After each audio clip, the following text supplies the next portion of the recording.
తెలంగాణలో మార్వాడి గోబ్యాక్ అనే నినాదం గట్టిగా వినిపిస్తూ ఉంది.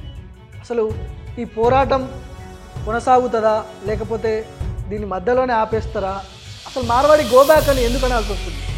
కొంతమంది అక్రమ వ్యాపారులు, కల్తీ వ్యాపారులు ఇతర రాష్ట్రాలలో వచ్చి మాపై దాడులు చేసేవాళ్ళు.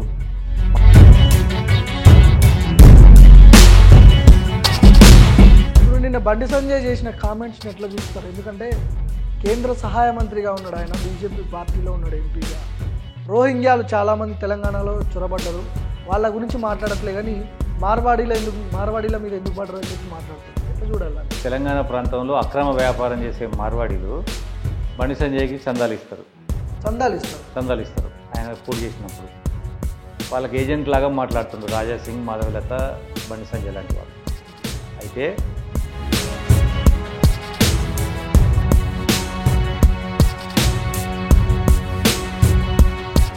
ఇక్కడ అనుకూలంగా ఉంటారు అని చెప్పి ఒప్పుకున్నాడు, ఒక సైడ్ ఒప్పుకున్నాడు.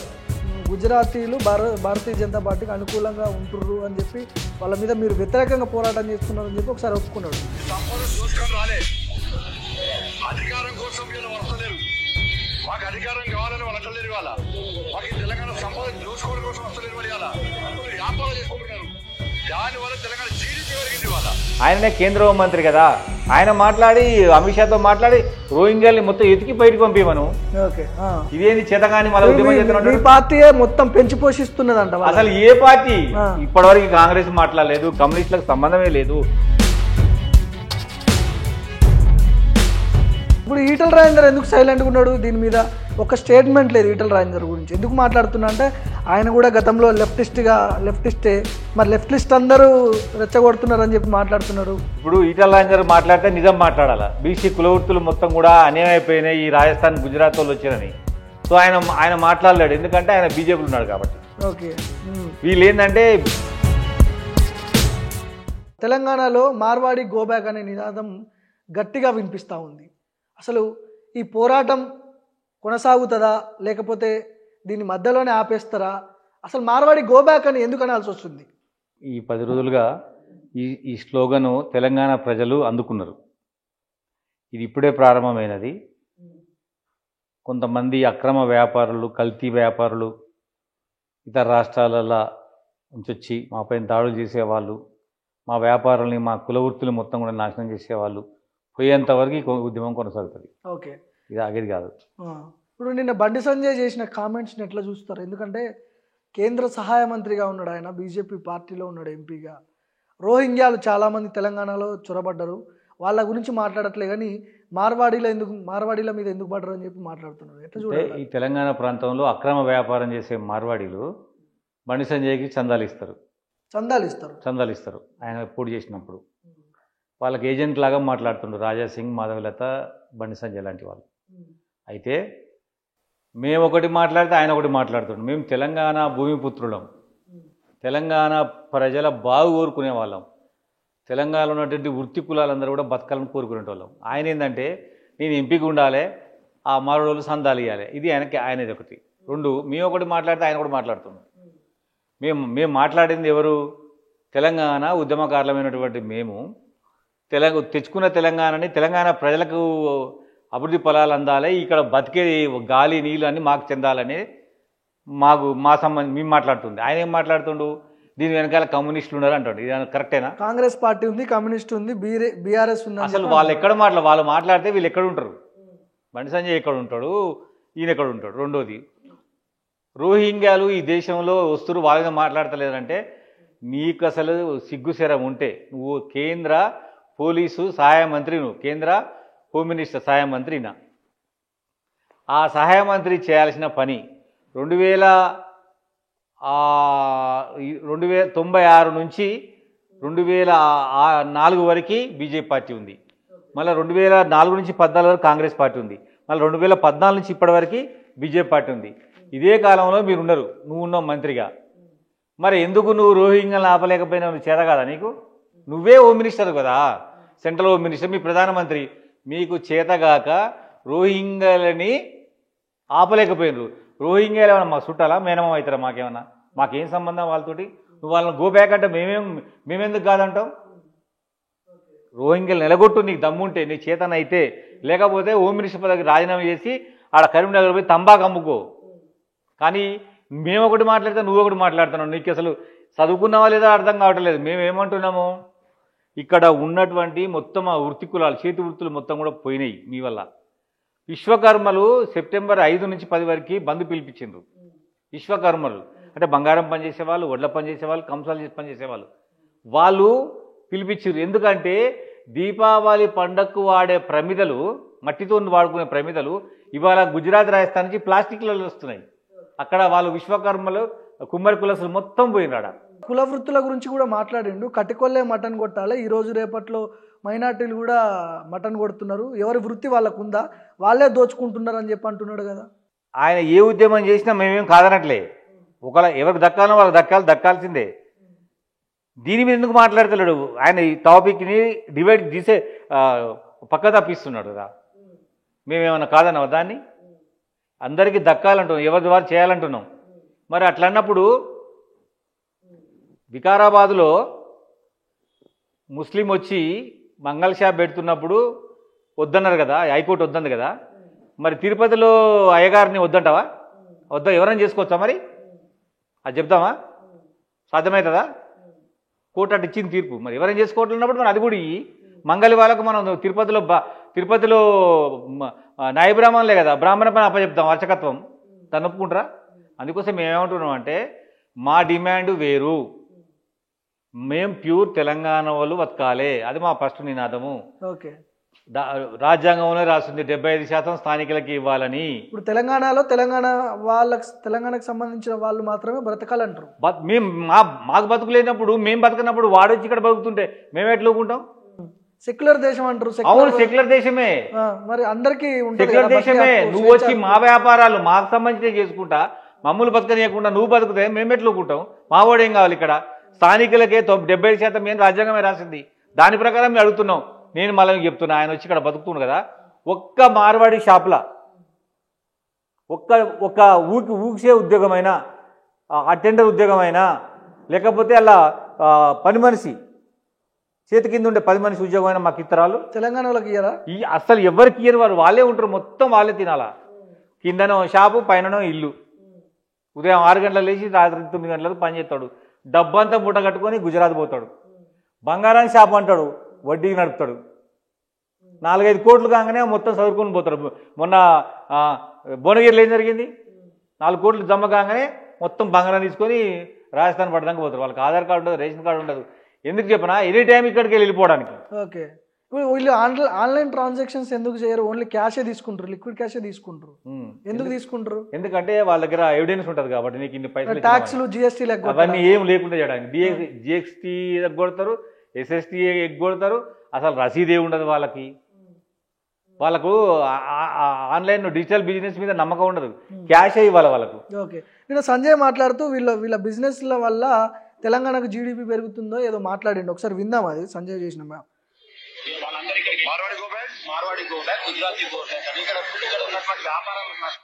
బీఆర్ఎస్ ఎంఏఎం పార్టీలు కలిసి ఆడుతున్న నాటకాలు ఇవాళ గుజరాతీలు హిందూ ధర్మాన్ని, సనాతన ధర్మాన్ని కాపాడే వ్యక్తులు కాబట్టి వాళ్ళందరూ భారతీయ జనతా పార్టీకి అనుకూలంగా ఉంటారు, హిందూ ధర్మానికి అనుకూలంగా ఉంటారని చెప్పి ఒక ప్లాన్ ప్రకారం ఇదంతా జరుగుతున్నది.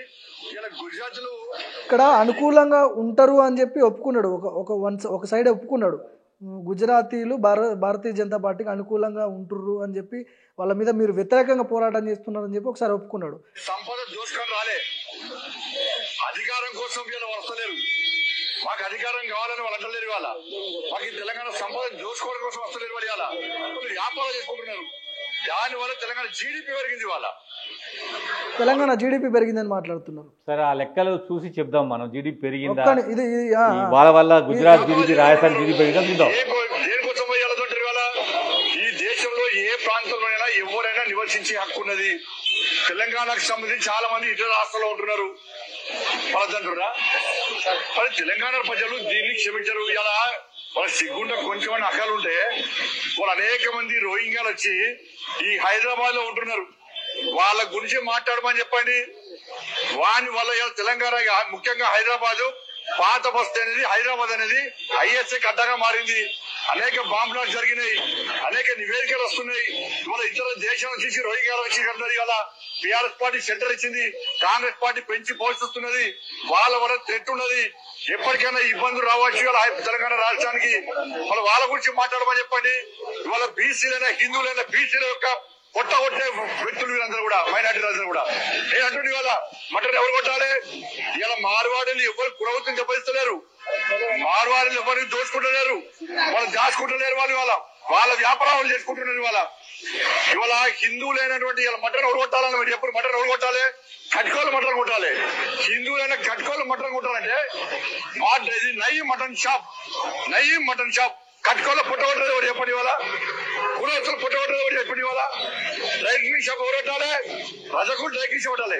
హిందువులైన రజకులు పుట్టగొట్టాలి. ఇవాళ మోడ్రన్ డ్రై క్లీనర్ అంటారు. ఇవాళ డెకరేషన్ ఎవరు చేయాలి? వేదలో డెకరేషన్ చేయాలి. డెకరేషన్ ఎవరు చేస్తున్నారు? ఇలా హిందువుల కులవతులు దెబ్బతీసేది వీళ్ళ, హిందువులను రాసి రంపాన పెట్టేది వీళ్ళ. దాని గురించి మాట్లాడమని చెప్పండి. గుజరాత్ గోగా కాదు. ఇలా బీసీలైన హిందువుల కులవతులు దెబ్బతీస్తున్నారు. ఇలా సంజయ్ మాట్లాడిన మాటల్లో కూడా కొన్ని వాస్తవాలు ఉన్నాయి. కటికోళ్ళే మటన్ కొట్టాలా, ఇప్పుడు రజకులే దీనికి సంబంధించి డ్రై క్లీనింగ్ చేయాలి, ఈ కుల వృత్తులను దెబ్బతీస్తున్నది మైనార్టీలు కాదని మాట్లాడుతున్నారు. సో మైనార్టీలు అంటే రోహింగ్యాలు మీన్స్ అందరూ మైనార్టీలు కాదు, కొంతమంది ఎవరైతే అక్రమంగా చొరబడి ఉంటున్నారో వాళ్ళ గురించి మాట్లాడుతున్నాడు ఆయన. సో ఈ స్టేట్మెంట్ని ఒక కేంద్ర సహాయ మంత్రి ఇంత ఇంత ఇంత పెద్ద ఉద్యమం, అంటే ఇది చిన్న ఉద్యమం అని అందరూ అనుకుర్రు, కానీ ఒక కేంద్ర మంత్రి మాట్లాడే స్థాయిలో ఈ ఉద్యమం ఉందంటే ఏంటి? సంజయ్ మాట్లాడిన మాటలు ఎట్లా చూడాలి అసలు? ఉద్యమం నేను చేస్తా కదా, నేను ఎమ్మెల్యేని కాదు, నేను మంత్రిని కాదు, నేను ఉద్యమం చేస్తా. అధికారాన్ని వినియోగించి రోహింగ్యాలను ఆపాల్సిన బాధ్యత ఆయన పైన ఉంది. మటన్ కోట్లు మొత్తం కూడా కటికోలకు ఇప్పించే అధికారం ఆ స్థాయి ఆయనకు ఉంది. మోడర్న్ డ్రై క్లీనర్స్ మొత్తం కూడా రజకులకు అప్పగించాలి, మంగళ షాపులు మొత్తం కూడా మంగళలకు అప్పగించాలి, పద్మశాలలో మొత్తం బట్టల షాప్ ఇప్పించాలి, మాదిగలందరూ కూడా చెప్పుల షాపులు అప్పచెప్పాలి. అది చేయకుండా నేను ఉద్యమం చేస్తానంటే రోహింగ్యాల మీద ఆయననే కదా అధికారం ఉంది, ఆయననే కేంద్ర హోంమంత్రి కదా, ఆయన మాట్లాడి అమిత్ షాతో మాట్లాడి రోహింగ్యాల్ని మొత్తం ఎతికి బయటకు పంపించమను. ఇదేంది చేతగాని మళ్ళీ ఉద్యమం చేస్తున్నట్టు? ఈ పార్టీయే మొత్తం పెంచి పోషిస్తున్నదంట. అసలు ఏ పార్టీ ఇప్పటివరకు కాంగ్రెస్ మాట్లాడలేదు, కమ్యూనిస్టులకు సంబంధమే లేదు, ఎంఐఎంకు తెలియనే తెలియదు, ఇలా పార్టీలు లేవు, ప్రజా సంఘాలే ఉన్నాయి. ఇలా ప్రజా సంఘాలు మాట్లాడుతున్నాయి. అది బండి సంజయ్కి ఎవరు ఉద్యమం చేస్తారో తెలియదు కదా. ఓకే, ఈ ఉద్యమాన్ని ఎవరు అందుకున్నారో తెలుస్తలేదు కదా. ఏంటంటే ఆయన స్థాయికి మాలాంటి వాళ్ళ గురించి మాట్లాడితే ఎక్కువైపోతామని ఆయన ఏం చేస్తుండంటే ఆయన సిపిఎంని, కమ్యూనిస్ట్ పార్టీలని, ఆయన కాంగ్రెస్కు ఎంఐఎంకు అంటగడుతుండు, బీఆర్ఎస్ కూడా అంటగట్టిండు. వాళ్ళు ఎక్కడా మాట్లాడలేదు. ఇది శుద్ధ అబద్ధం. బండి సంజయ్కి ఈ ఉద్యమం మీద అవగాహన లేదు. ఆయనకి ఏంటంటే ఆయన పైన కేంద్ర స్థాయి నుంచి చూస్తుండు, కానీ గ్రౌండ్ లో ఏం జరుగుతుందో తెలియదు. గ్రౌండ్ లో గ్రామంలో బొంబాయి మిఠాయి, పీసీ మిఠాయి అమ్మేది ఎవరు? వాళ్ళే. ఎవడైనా రావచ్చు, దానిలో కల్తీ ఉంది. ఇప్పుడు మనం ఏమంటున్నాం అంటే వాళ్ళు వ్యాపారం చేసిన తప్పనలేదు, కల్తీ వ్యాపారం చేయడం వల్ల క్యాన్సర్ వస్తుంది, అది మనం చెప్పేది. ఇది వాళ్ళు వాడే పానీపూరి, వాళ్ళ దగ్గర తిన్న పానీపూరి తింటే టీబీ వస్తుంది. మొత్తం రంగులే కదా వాళ్ళు చేసేది. అవును. ఇప్పుడు ఈటల రాజేందర్ ఎందుకు సైలెంట్గా ఉన్నాడు? దీని మీద ఒక స్టేట్మెంట్ లేదు ఈటల రాజేందర్ గురించి. ఎందుకు మాట్లాడుతున్నా అంటే ఆయన కూడా గతంలో లెఫ్టిస్టే, మరి లెఫ్టిస్ట్ అందరూ రెచ్చగొడుతున్నారు అని చెప్పి మాట్లాడుతున్నాడు. ఇప్పుడు ఈటల రాజేందర్ మాట్లాడితే నిజం మాట్లాడాలా. బీసీ కులవృత్తులు మొత్తం కూడా అన్యాయం అయిపోయినాయి ఈ రాజస్థాన్, గుజరాత్ వాళ్ళు వచ్చారని. సో ఆయన మాట్లాడలేడు, ఎందుకంటే ఆయన బీజేపీలో ఉన్నాడు కాబట్టి. ఓకే, వీళ్ళు ఏంటంటే బీజేపీలో ఎక్స్ట్రీమిస్టులు, వీళ్ళు అతివాదులు, వీళ్ళు మాట్లాడతారు. ఎందుకంటే రేపు రాజాసింగ్ పోటీ చేయాలంటే గోష్మాల్ వాళ్ళు మొత్తం పైసలు ఇవ్వాలి, మాధవలత పోటీ చేయాలంటే ఓల్డ్ సిటీ వాళ్ళు మొత్తం పైసలు ఇవ్వాలి. బండి సంజయ్ రాష్ట్ర నాయకుడు కాబట్టి అంతటా ఉన్నటువంటి ఈ మార్వాడి కమ్యూనిటీ మొత్తం కూడా ఈయన డబ్బులు ఆ సందల కోసం ఆశపడి ఇప్పుడు నేను వాళ్ళందరికీ డిమాండ్ చేస్తున్నా, ఇవన్నీ రేపు రికార్డులు ఉంటాయి. బండి సంజయ్ తెలుగు వారికి వ్యతిరేకంగా మాట్లాడిన మాటలు, మాధవిలత, రాజాసింగ్ మాట్లాడిన మాటలు మొత్తం కూడా రేపు తెలుగు వాళ్ళకి వినిపిస్తాం మేము. వినిపించి నువ్వు తెలుగు అని వైపా, నువ్వు రాజస్థాన్ వైపు, అసలు మనకు ఓటు హక్కే ఉండదు కదా. లోకల్ బాడీ ఎన్నికలనా మీరు అనేది? లేదు, రేపు అసెంబ్లీ ఎలక్షన్లో వాళ్ళు పోటీ చేస్తారు కదా, ముగ్గురు పోటీ చేసిన వాళ్ళే కదా, వాళ్ళందరూ కూడా వినిపిస్తాం. రాజాసింగ్ అనే వ్యక్తి, మాధవలత అనే వాళ్ళు మనకు సంబంధించిన వాళ్ళు కాదు, వీళ్ళు రాజస్థాన్, గుజరాత్కి సంబంధించిన వాళ్ళకి సపోర్ట్ చేసే వాళ్ళు. బండి సంజయ్ కూడా మనకు సంబంధించిన వ్యక్తి కాదు, తెలుగు వాళ్ళ వైపున ఉండడు.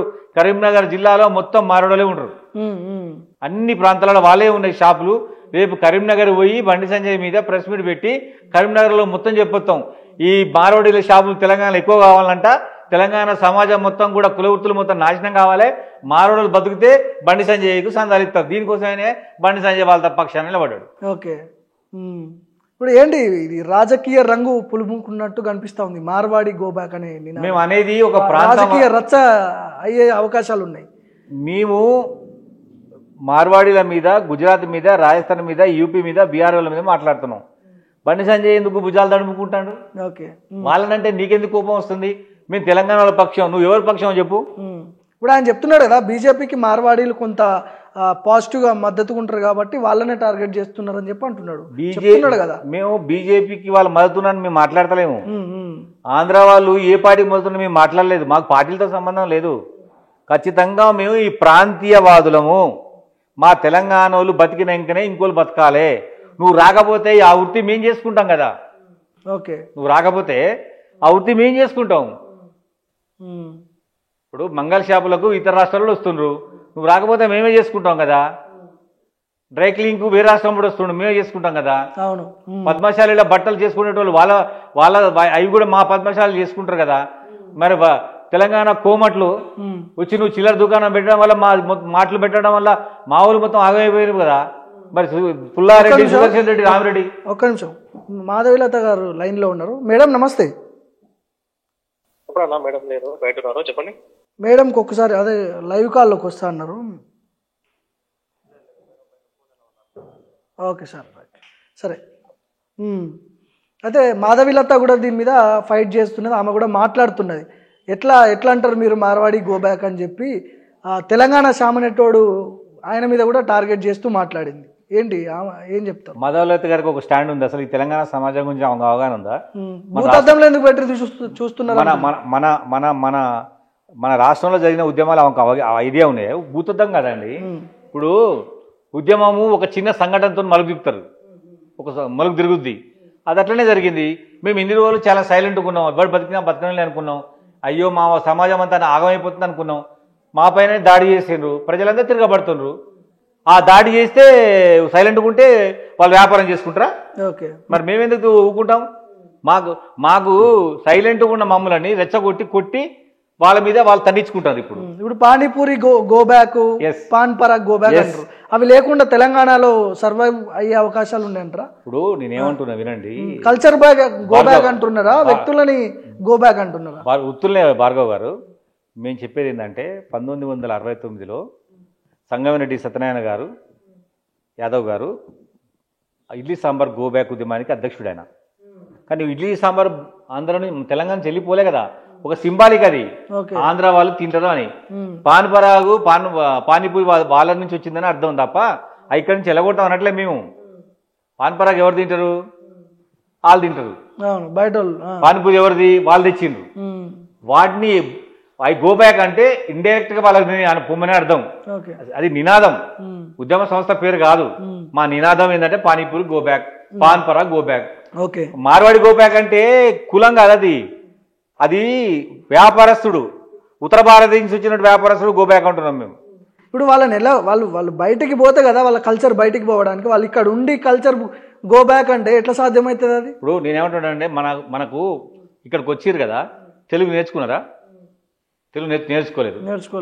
మన కల్చర్ లో భాగస్వామ్యం. హిందీ నేర్చుకోమంటారు మిమ్మల్ని, మాతృభాష హిందీ. అంటే నేను ఢిల్లీకి పోతే నేనే హిందీలో మాట్లాడాలా? ఆయన రాజస్థాన్ చూస్తే నేనే హిందీలో మాట్లాడాలి. ఎందుకంటే మేము ఎందుకు నేర్చుకోవాలి హిందీ? మాకేం అవసరం? నువ్వు బతకడానికి వచ్చినావు కాబట్టి మా భాష నేర్చుకొని మా భాషలో మాట్లాడి మాకు వస్తున్నాము. నీ షాపులో కూడా నీ భాష నేను నేర్చుకున్నా.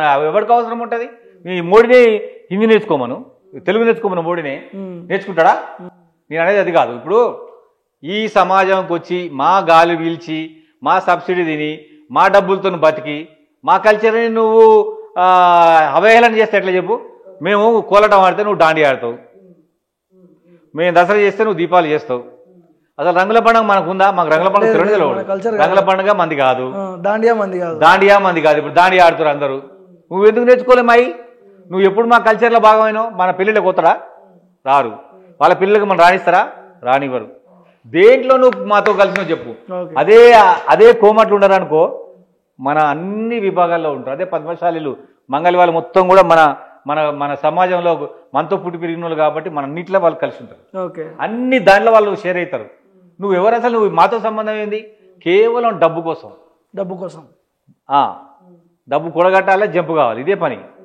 మేము మళ్ళీ ఒకటే ఆధార్ కార్డు ఓటర్ ఐడి కార్డులు అన్ని ఇక్కడ ఉన్నాయని చెప్తున్నారు కదా. Aadhaar card, voter ID card, license, current బిల్లులు అన్ని ఇక్కడే ఉంటున్నాం మేము.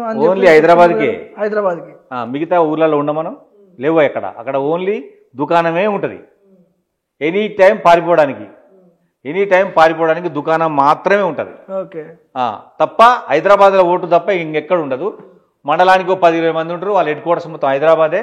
ఢిల్లీ నుంచి అక్కడి నుంచి ఇక్కడ సామాన్ తెచ్చుకొని హైదరాబాద్లో పెట్టుకొని అన్ని మొత్తం పార్సల్ చేసుకుంటారు అందరికి. ఇప్పుడు ఈ ఉద్యమం కొనసాగుతుందా లేదంటే ఈ రాజకీయ ఒత్తిళ్ల వల్ల ఏమన్నా ఆగిపోయే అవకాశాలు ఉన్నాయా? భార్గవ్, ఇది ప్రజలు అందుకున్న నినాదం, ప్రజలకు అర్థమైంది. ఇది ప్రజల నుంచి పార్టీలకు అంటుంది కదా. ఇప్పుడు కాంగ్రెస్ అంటారు, బీజేపీ అంటారు. ఇప్పుడు ప్రస్తుతానికి ఏ పార్టీ మాట్లాడలేదు, ఒక్క బీజేపీ వాళ్ళకి అనుకూలంగా మాట్లాడుతుంది. ఎందుకంటే బీజేపీ పార్టీ కేవలం ఇండియాలో వాళ్ళ చందాలతో బతుకుతున్న పార్టీ. వాళ్ళ ఏజెంట్లు బండి సంజయ్, మాధవీలత, రాజాసింగ్ వాళ్ళ ఏజెంట్లు. వచ్చే ఎన్నికల్లో ఈ ముగ్గురికి తెలంగాణ ప్రాంత ప్రజలు బుద్ధి చెప్తారు. ఈ ముగ్గురికి వచ్చే ఎన్నికల్లో మేము కరీంనగర్ పోయి ప్రెస్ మీట్ పెట్టి అని వీడియోలు వినిపిస్తాం కదా. బండి సంజయ్ ఇప్పటికి చెప్తున్నా, నువ్వు తెలంగాణ పక్షమా, నువ్వు రాజస్థాన్ గుజరాత్ పక్షమా మాకు తేలాలి. నువ్వేట కదా అక్కడ రాజస్థాన్ గుజరాత్లో పోటీ చేయమని కరీంనగర్ ఎందుకు పోటీ చేస్తాను?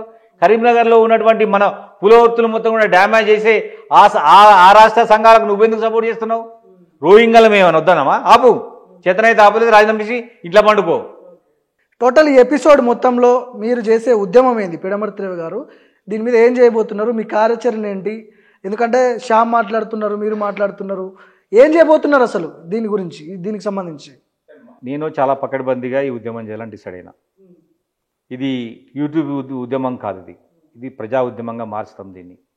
ఖచ్చితంగా తెలంగాణ ఉద్యమంలో పాల్గొన్న మొత్తం విద్యార్థి నాయకులు ఇప్పుడు సీనియర్లు అయిపోయారు. వాళ్ళందరితో కలిపి పెద్ద ఎత్తున కార్యాచరణ నేను రూపొందించుకుంటున్నాను. దీన్ని ప్రశాంతంగా శాంతియుతంగా తీసుకోవాలని నేను అనుకుంటున్నా. మరోళ్ళ మీద దాడి చేస్తాము, వాళ్ళకి చంపుతాం కూడా, అట్లాంటిది కాదు ఇది. వాళ్ళకి ఇప్పటికి కూడా మర్యాదగా ఒక రిక్వెస్ట్ చేస్తా ఉన్నా, మీరు నిజాయితీగా వ్యాపారం చేయండి, జిఎస్టీ కట్టండి, రసీదులు ఇవ్వండి. ఆయన అంటాడు జీడీపీ పెరిగింది. వాళ్ళ జీడీపీ పెరిగింది తప్ప రాష్ట్రం జీడీపీ ఎక్కడ పెరిగింది? వాళ్ళు ఏమన్నా జిఎస్టీ కట్టేటోళ్ళ, వాళ్ళు ఏమన్నా ట్యాక్స్ కట్టేటోడా? ఏం చేయరు కదా, అంతా ఉత్త కాగితాల మీద వ్యాపారం కదా. వాళ్ళ వల్ల వాళ్ళకు లాభం, సొంతంగా వ్యక్తుల లాభం, భారతదేశానికి లాభం లేదు, రాష్ట్రానికి లాభం లేదు. మీరు నిజాయితీగా కల్తీ లేకుండా వ్యాపారం చేయండి. మిమ్మల్ని ఎవ్వరు కూడా ఒక మాట అన్నారు. కేవలం మా ఉద్యమం ప్రధానంగా కల్తీ, అదేవిధంగా డూప్లికేటు, అంటే ఆహార పదార్థాలు కల్తీ, మిగతా సామాన్లు డూప్లికేటు. మూడవది మా వృత్తులని, మా బతుకులను ఆగం చేసే మీ వ్యాపారాలు. కాబట్టి వాటిని జాగ్రత్తగా చేసుకుంటే ఎవరికేం పంచాయతీ లేదు. లేకపోతే మాత్రం ఖచ్చితంగా గోబ్యాకే. ఓకే, ఖచ్చితంగా గోబ్యాక్. ఆ గోబ్యాక్ నో ప్రాబ్లం. ఇట్లనే గుజరాత్ వాళ్ళు మహారాష్ట్రలో ఇట్లనే చేస్తే రాజ్ ఠాక్రే కాదు, మన పెద్ద ఠాక్రే, ఏం పేరు, ఎవరు, బాల్ ఠాక్రే, ఉరికించుకోండి గుజరాత్లో. అందుకోసం కొత్త రాష్ట్రం వచ్చింది. మహారాష్ట్ర కింద ఉండే కదా గుజరాత్.